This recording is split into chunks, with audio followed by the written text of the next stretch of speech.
Hello friends, आजच्या व्हिडिओमध्ये तुमचे मनापासून स्वागत करते। तर इथं बघा मी अस्तरचा कापड आणि इथं ब्लाऊज पीसचा कापड आहे तो इथं कटिंग करून घेतलेला आहे। तर आपण आजच्या व्हिडिओमध्ये सिंपल असा डीप गळा जर असेल तर प्रत्येक साईजसाठी शोल्डरमध्ये काय बदल करायचे ते पाहणार आहोत। तर बघा हा चौथी साईजचा ब्लाऊज आहे। तर 8.5 इंच मी छातीचा चौथा भाग घेतला आणि पुढे 1.5 इंच मार्जिन घेतलेली आहे। तर तिथे वरती 10 इंच आलेलं आहे। त्याच पद्धतीने मी खालच्या साईडला सुद्धा 10 इंच घेतलेलं आहे आणि ब्लाऊजची इथं उंची होती बघा 14 इंच होती, त्याच्यात 1 इंच ॲड करून मी 15 इंच घेतलेली आहे आणि इथं 5.5 इंच मुंढा आणि 5 इंच शोल्डर घेतलेला आहे। तर आता इथं बघा पाठीमागचा जो गळा आहे तो इथं 11 इंच आहे। त्याच्यासाठी बघा या पद्धतीने मी 11 इंचावरती मार्किंग केलं आहे। आता शोल्डरमधून आपल्याला इथं अर्धा इंच मायनस करायचं आहे, म्हणजेच की आपलं शोल्डर जे आहे ते इथं अर्धा इंच 5 इंच घेतलेलं होतं, त्याच्यातून अर्धा इंच इथं कमी केलं मी आणि या पद्धतीने बघा जो पाठीमागचा मुंडा आहे त्याला या पद्धतीने जोडून घ्यायचा आणि तेवढं आपल्याला इथं कट करून घ्यायचं आहे। आता जिथं आपण लाईन ओढलेली आहे तिथं आपल्याला शोल्डर मोजायचं आहे 3 इंच तेवढंच आणि जेवढं उरेल ना तेवढी आपली इथं गळारुंदी उठणार आहे। तर या पद्धतीने आखून घ्यायचं वरच्या साईडला आणि खालच्या साईडला बघा 3 इंच हे सर्व साईजसाठी आहे खालच्या साईडला।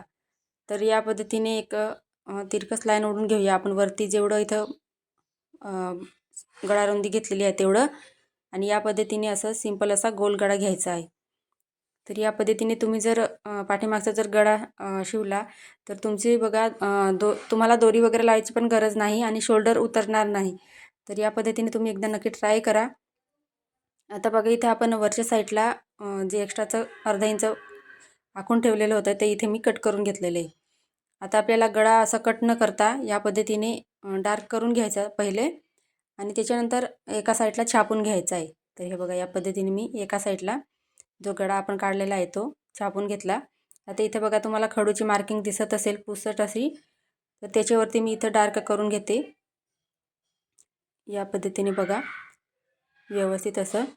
तर कोणत्याही साईजसाठी तुम्ही जर हा डीप गळा शिवत असाल तर जेवढं तुम्ही शोल्डर घेत असाल त्याच्यातून फक्त अर्धा इंच कमी करून घ्यायचं आहे। तर बघा आता इथं मी ब्लाऊज पीसचा कापड घेतलेला आहे, त्याची जी सरळ बाजू आहे ती वरच्या साईडला ठेवायची आणि अस्तरचं कापड आपण वरती ठेवायचं आहे। हे बघा या पद्धतीने, म्हणजे खडूची मार्किंग वरच्या साईडला दिसायला पाहिजे यासाठी हे बघा या पद्धतीने ठेवायचं। आता इथं आपल्याला टाचांचा वापर करायचा आहे। तुम्ही जर नवीनच शिकत असाल तर तुम्ही टाचांचा वापर करायचा, कारण आपण काय होतं की गळा जेव्हा शिवतो तेव्हा खालचा जो कापड आहे ब्लाऊज पीसचा तो आणि अस्तर आहे ते सरकून जातं। त्याच्यासाठी काय होतं की आपलं जे कापड आहे ते पूर्ण अस्तरला व्यवस्थित पुरत नाही, तर तेवढं फिनिशिंगसुद्धा व्यवस्थित दिसत नाही। त्यासाठी पहिले आपण काळजी घ्यायची आणि या पद्धतीने व्यवस्थित ठेवायचा, टाचण्यांचा वापर करायचा। आता इथं बघा गळा जसा होता तसा इथं मी शिवून घेतला। आता इथं बघा जी आपण शिलाई मारली ती सोडून आपल्याला या साईडला पाव इंच एक्स्ट्राची मार्जिन सोडून इथं या पद्धतीने एक्स्ट्राचं कापड आहे ते कट करून घ्यायचं आहे गळ्याच्या साईडने। हे बघा या पद्धतीने गोल राऊंडमध्ये जसं आहे तसं फिरवून इथं कट करून घेते। आता आपल्याला छोटे छोटे कट्स मारायचे इथं। तर हे बघा जी आपण शिलाई मारलेली आहे तिला काही न होऊ देता या पद्धतीने आपल्याला थोडं लांबूनच असं छोटे छोटे कट्स मारायचे, जेणेकरून आपला गळा जो आहे तो फिनिशिंगमध्ये त्या साईडला व्यवस्थित पलटवला जावा यासाठी। तर आता बघा आतल्या साईडला मी अस्तरचं कापड या पद्धतीने टाकून घेतलं, व्यवस्थित कापड व्यवस्थित करायचं इथं।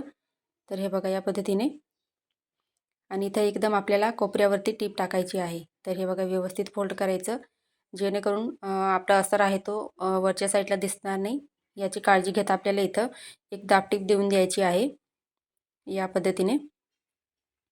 तर थोडं थोडं असं व्यवस्थित कापड धरायचं आणि व्यवस्थित हळूवारपणे अशी इथं टीप टाकून घ्यायची आहे, म्हणजे आपला गळा आहे तो व्यवस्थित फिनिशिंगमध्ये दिसायला पाहिजे यासाठी।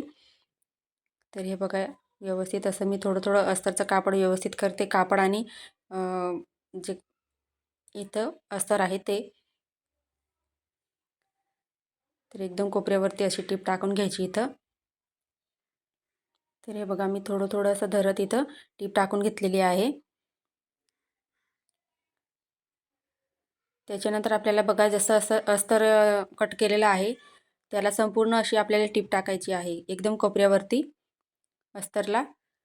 तर हे बघा, या पद्धतीने अस्तर आणि कापड जोडायचं आहे आपल्याला.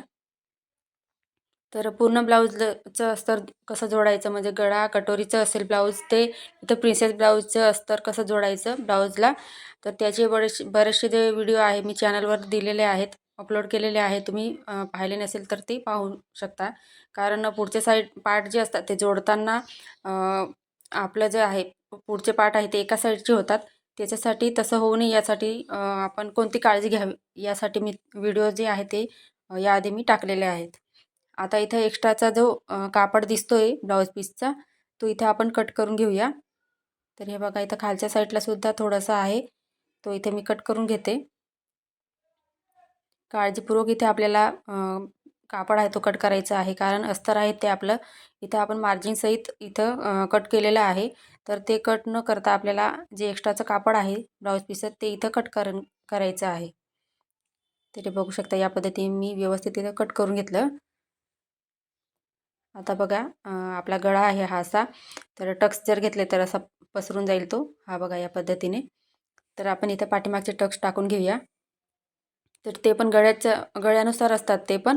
आता इथे ब्लाऊजची उंची 15 इंच होती, त्याच्यासाठी गळा जो आहे तो खालच्या साईडला 11 इंच घेतलेला आहे मी, म्हणजे लांबी. आता बघा, फिटिंगच्या साईडहून मी 2 इंचावरती मार्किंग केली आणि गळ्याचा तो पार्ट होता तो या पद्धतीने ठेवायचा. व्यवस्थित प्रेस करून घ्यायचा. आता तिथे तुम्हाला दिसत असेल प्रेस केलेलं आहे आपण ते. आणि इथं 4.5 इंचावरती मी इथं टक्स टाकून घेते. तर गळा अजून थोडा लांब राहिला असता तर ना टक्स आहे ते 4 इंच किंवा 3.5 इंचपर्यंत तुम्ही घेऊ शकता.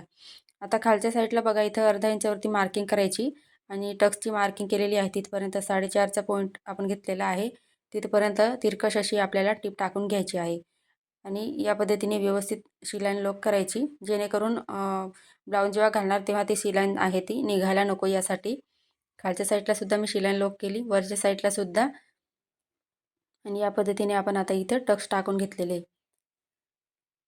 तर हे बघा, आपला गळा जो आहे तो प्रॉपर असा व्यवस्थित येऊन गेलेला आहे. पहिले असा तिरकस होता, आता व्यवस्थित झालेला आहे. आता इथं बघा, मी एक अस्तरची पट्टी घेतलेली आहे कमरपट्टी लावण्यासाठी आणि ती थोडीशी जॉईंट करून घेतली.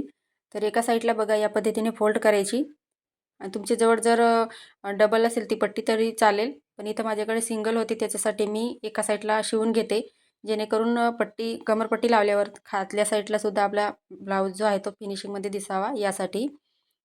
आता बघा, अर्ध्या इंचावर वरती इथं मी कमरपट्टी आधी शिवून घेते आणि जिथं आपण टक्स टाकलेले आहे तिथं आपल्याला एक चून घ्यायची आहे, म्हणजे एक प्लेट छोटीशी अशी घ्यायची. तर हे बघा, या पद्धतीने व्यवस्थित असं मी इथं शिवून घेतलेलं आहे.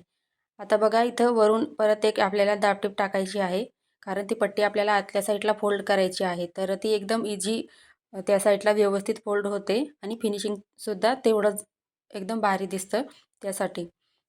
तर हे बघा, या पद्धतीने शिवून झाल्यावर मी उलट्या साईडनं तसं पट्टी आहे ती पलटवून घेतली आणि आपण जेव्हा ती पट्टी फोल्ड केली होती स्टार्टिंगला, तर तिच्या टिपवरती मी इथं आता टीप टाकून घेते, जेणेकरून आपली टीप जी आहे ती पुढच्या साईडने, म्हणजे सरळ बाजूने जर ब्लाऊज केला तर टीप आहे ती एकसारखी यावी यासाठी.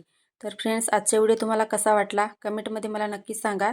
चॅनलवर नवीन असाल तर चॅनलला सबस्क्राईब करा, जेणेकरून नवीन व्हिडिओ सर्वात पहिले तुमच्याजवळ पोहोचेल. आजच्या व्हिडिओबद्दल काय डाऊट असतील तर ते सुद्धा मला कमेंटमध्ये विचारू शकता. पुढचा व्हिडिओ कोणत्या टॉपिकवर पाहायचा आहे ते सुद्धा कमेंट करा. धन्यवाद.